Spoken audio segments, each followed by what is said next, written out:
This programme was produced at and first aired on MPR, Manawatū People's Radio, with support from New Zealand On Air. Ka pai irarangi te motu, MPR. If you're enjoying this podcast in Manawatū, you could make your very own, just like this one. NPR exists to help people like you tell your story or share your passion on air and online. Check out npr.nz for more information.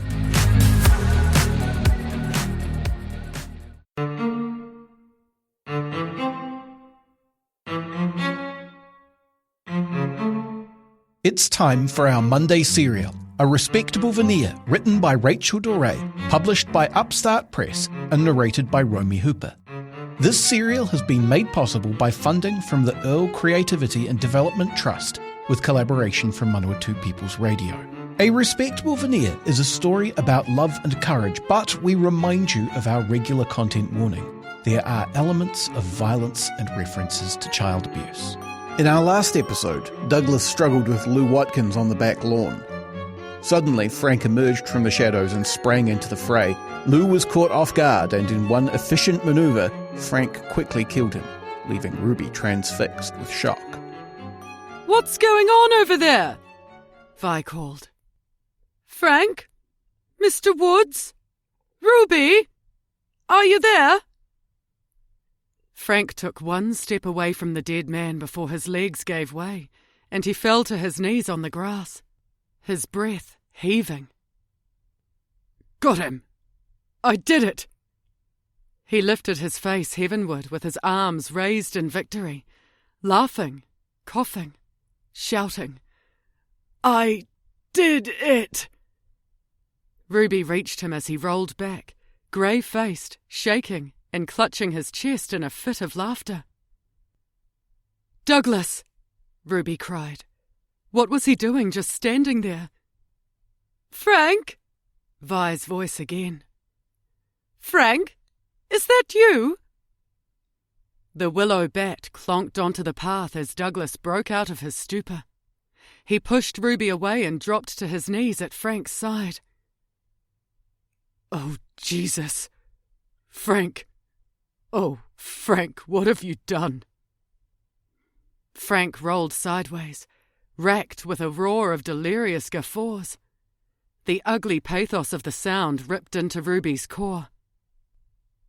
Transfixed by the scene playing out in front of her, the damp grass under her knees and palms was the only real thing she felt. Everything else, the world itself, had tipped sideways and shattered. "Frank? Mr. Woods?" Vi's holler scattered the splinters asunder. "It's all right, Vi," Frank yelled. "We're rehearsing." His shout became a staccato scream. "A play! We're doing Andronicus! Andronicus!" "Frank, shush. Keep still, love." Douglas tried lifting the quaking shoulders. "I'll help you." Ruby leaned towards Douglas and put a hand on his shoulder. "Come on, we've got to get him in the house." Douglas made no move. "Oh, God!" Frank found his breath, arched his back and bellowed. "Oh, Dougie! That felt so good, Dougie!" He spluttered, his eyes glistening black jewels as he curled into Douglas's arms, half laughing, half groaning, panting, his rambling words filling the night. "Frank," Douglas bowed over him. "I've been wanting to kill somebody for years." Frank grasped a fistful of Douglas's jersey. "You've no idea how much I wanted to do it, Dougie. I wanted to feel that I had that hand of death. They deserved it, Dougie, didn't they? The fucking bastards."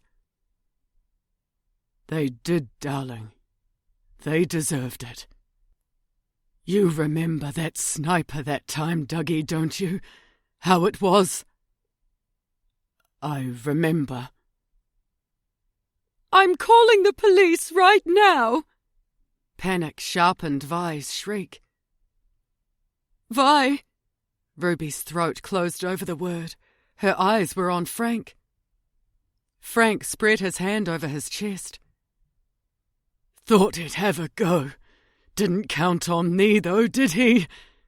His laughter spluttered to a cough. I got him, didn't I? In the end, I did for him good and proper.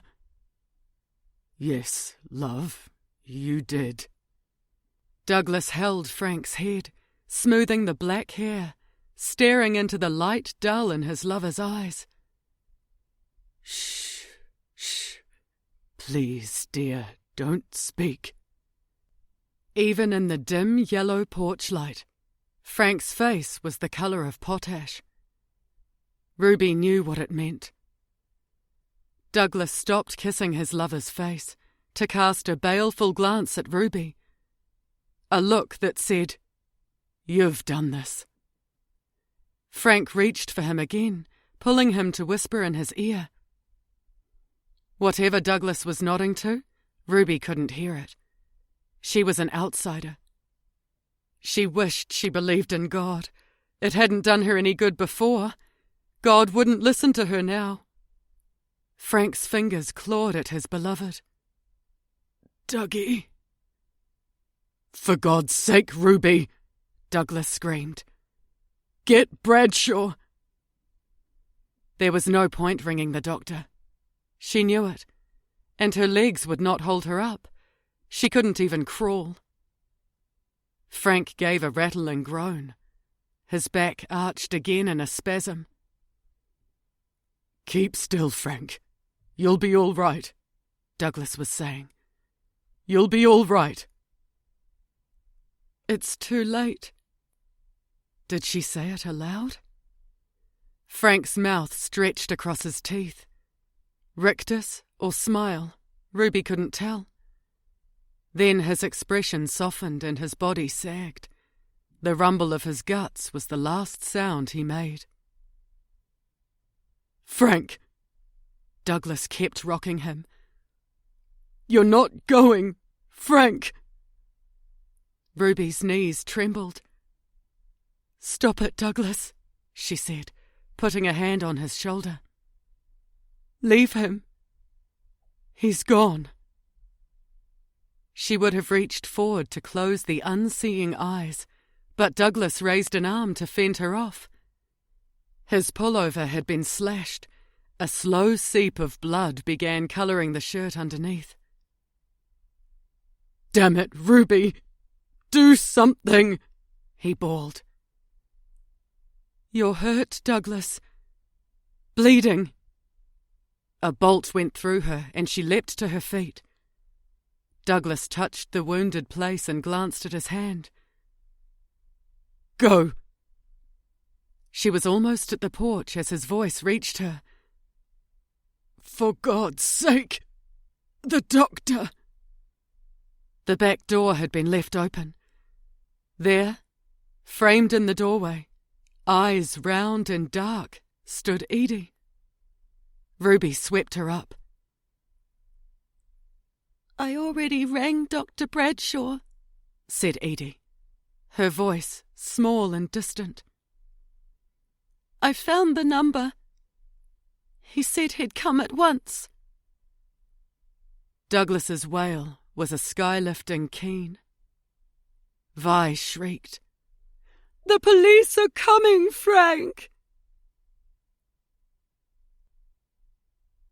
Edie's weight pinned Ruby's back against the hard edge of the sink bench. Her arms clung to Ruby's neck, and legs, clamped, were around her torso. There'd been no time to put her back to bed before the police and Dr. Bradshaw arrived, and Vi had bustled over. It was all she could do to push Edie into the old childhood dressing gown of Frank's that still smelled faintly of mothballs. She should have given it a second wash. Across the kitchen, the acne-scarred constable had his pencil poised over his notebook. The voices of Senior Constable McCaffrey and Dr. Bradshaw in the dining room were indistinct. Douglas was in there with them. What was he saying? "Mrs. Woods," the young policeman said, "I have to ask you whether you, saw anything." "You have to tell them everything, Mrs. Woods." Vi crossed the ends of her shawl over her dressing gown. If Ruby's tongue wasn't stuck to the roof of her mouth, she'd have told Vi where to go. She leaned forward to lower Edie to the floor. "Shall I take her?" said Vi. "No." Ruby managed to push her daughter onto a chair. Edie clutched at her again.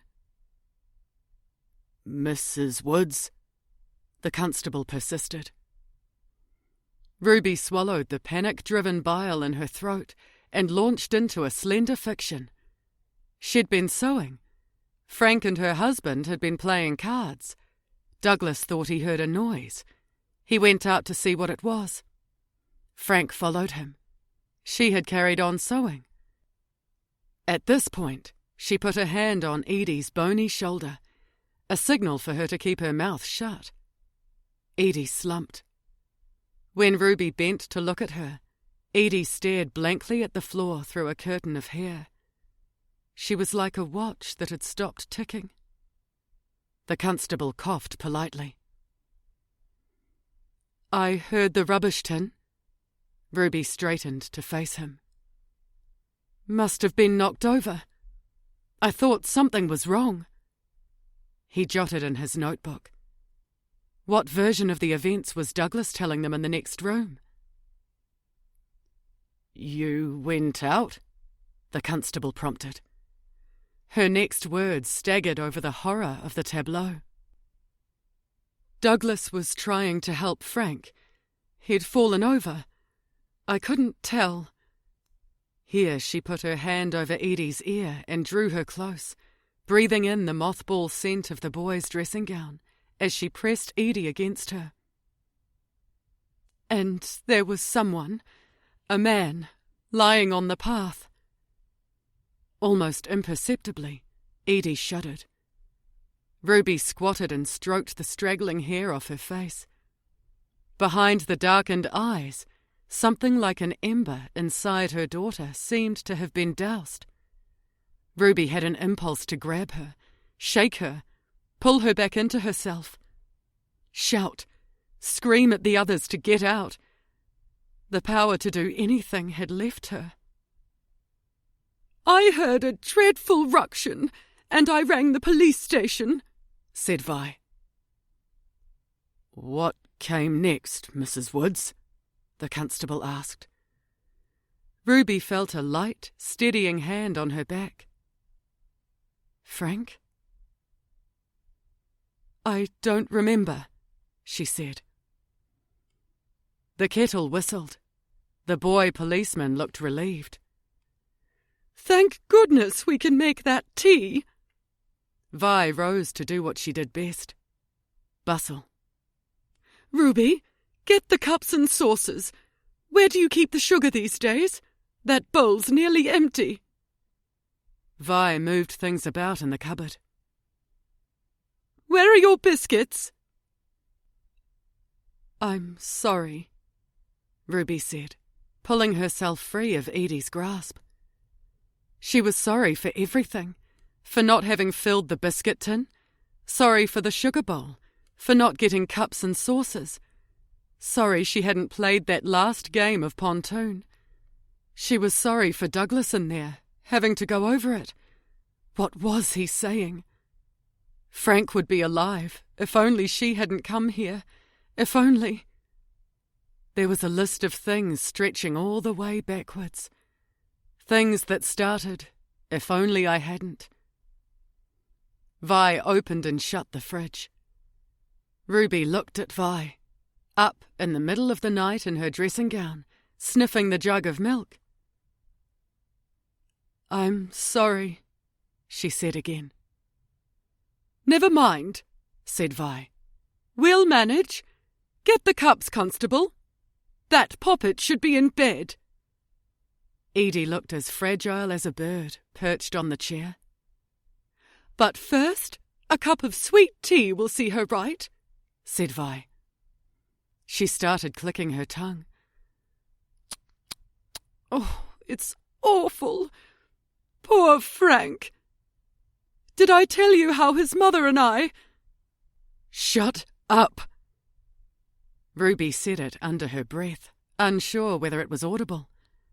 When she looked up, Vi's lips were set in a hard line. Perhaps Vi had a right to grieve. Still, the woman ought to go home to do it. Ruby watched Vi pour the tea, fragrant until milk clouded it. Frank's presence hadn't gone. The air was full of him. Ruby imagined him appearing, scowling to find Vi sitting there at his kitchen table. "Get rid of that damned old harpy." Ruby glanced at Edie, who turned her head toward the door, as though she expected to see the handle turn. The constable, teacup at his lips, followed her gaze. "Thank you, Vi," Ruby said. "Why don't you go home? That would be all right, wouldn't it, Constable?" He gulped, wiped his tea-wet mouth with the back of his hand. "I've got Mrs. Washy-Witchy's statement." Vi's face tightened. "I'll wait, thank you. Senior Constable McCaffrey hasn't spoken to me yet. He knows me. The McCaffreys aren't part of our parish. Roman. Decent people, nevertheless." "Perhaps he'll talk to you at your place later," said Ruby. Vi wasn't listening. "Poor Mrs. Pierce. She'll be seeing her boy in heaven sooner than I'll see mine." "Please, Vi." Ruby struggled not to shout. "Put a sock in it, for the love of God." Instead, she said, "Do you pray, Vi?" Vi bristled. "I'll be praying for poor Frank, even though he hasn't been to church since—" "Pray for Douglas too, will you?" Ruby said. "The ladies' prayer group will pray for wee Edith." Vi's eyes were red around the rims. "Tisk, tisk, I wonder what will happen to this place now." Ruby's mouth opened. She clamped her hand over her mouth in an effort not to scream. If Vi didn't get out, she wouldn't be able to stop herself. Senior Constable McCaffrey filled the doorway. "Thank you, Mrs. Wojciechowski." He consulted the constable's notebook. "Other than what you think you heard, you didn't see anything, did you?" "No," Vi said. "But—" "Well, that's all we need, Mrs. Wojciechowski. I'll bid you good evening."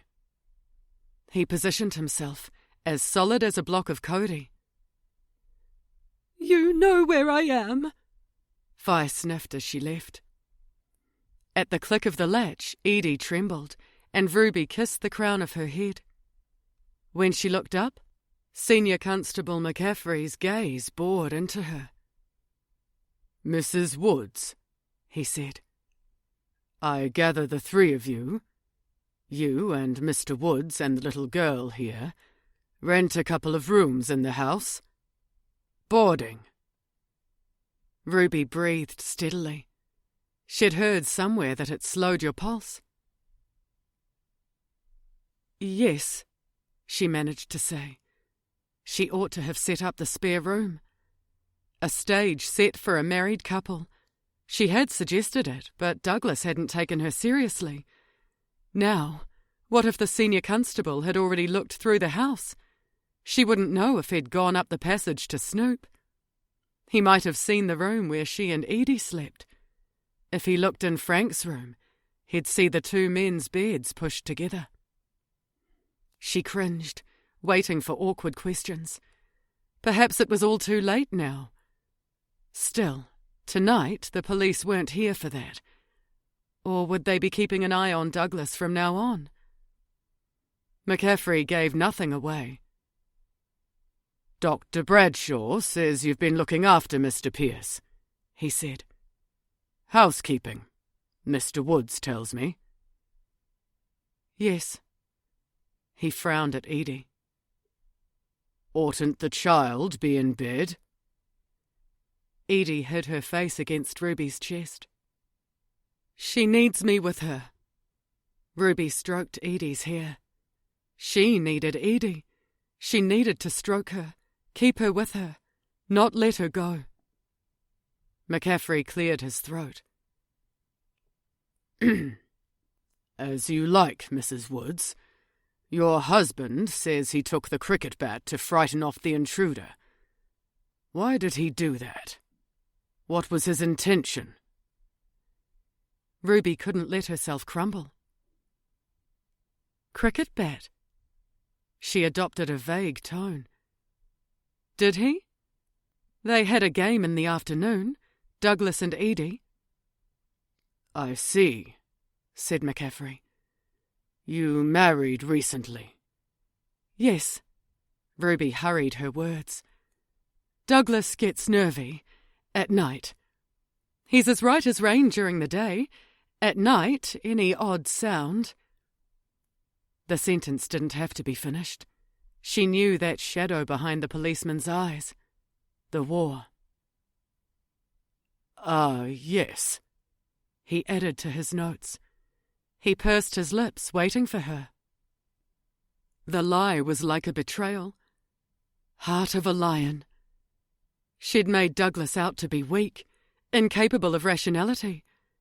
Had Douglas already betrayed her by giving a truer account?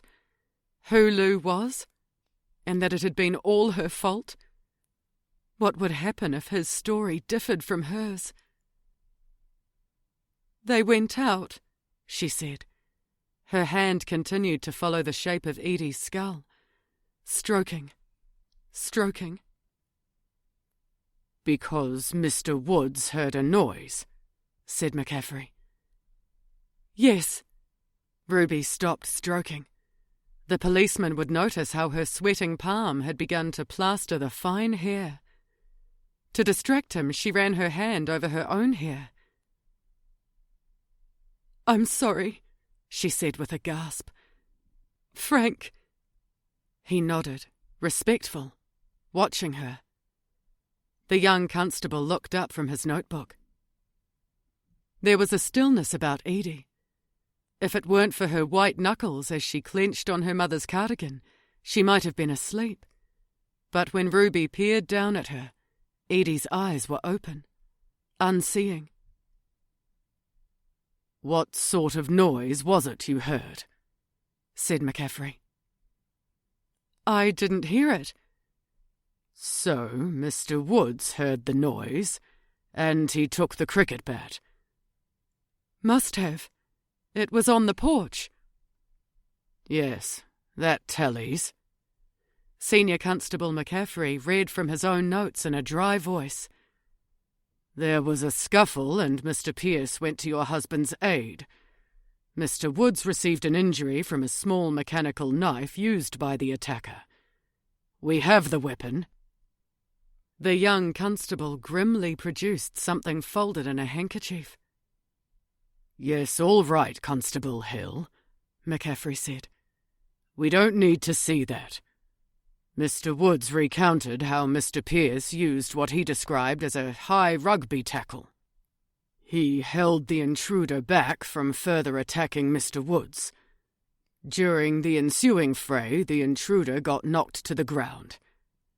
He glanced in Edie's direction and lowered his voice. "Dr. Bradshaw's examination seems to confirm." He didn't finish the sentence. Ruby hoped she looked astonished enough. "It was Frank who saved Douglas." "It seems so." Senior Constable McCaffrey frowned. "Did the little girl see anything?" "Of course not."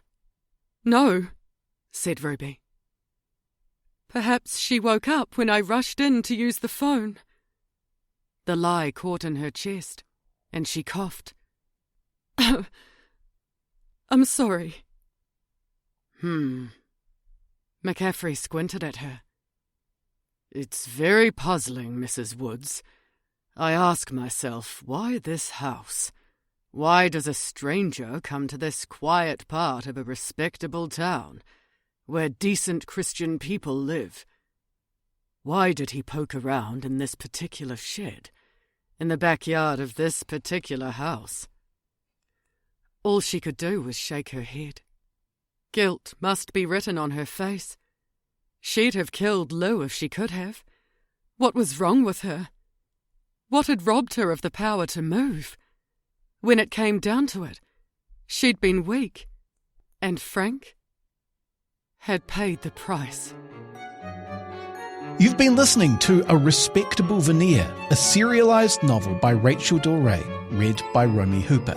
Listen to the next episode at 8 p.m. next Monday, or for the rest of the series, go to npr.nz/show/respectable veneer, or search for A Respectable Veneer wherever you find your podcasts.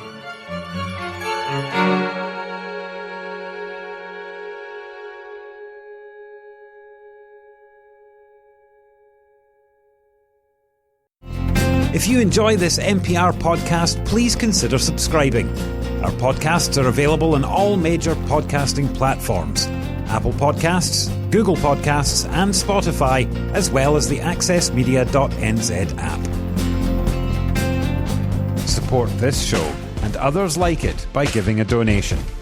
For more information, go to www.npr.nz/donate.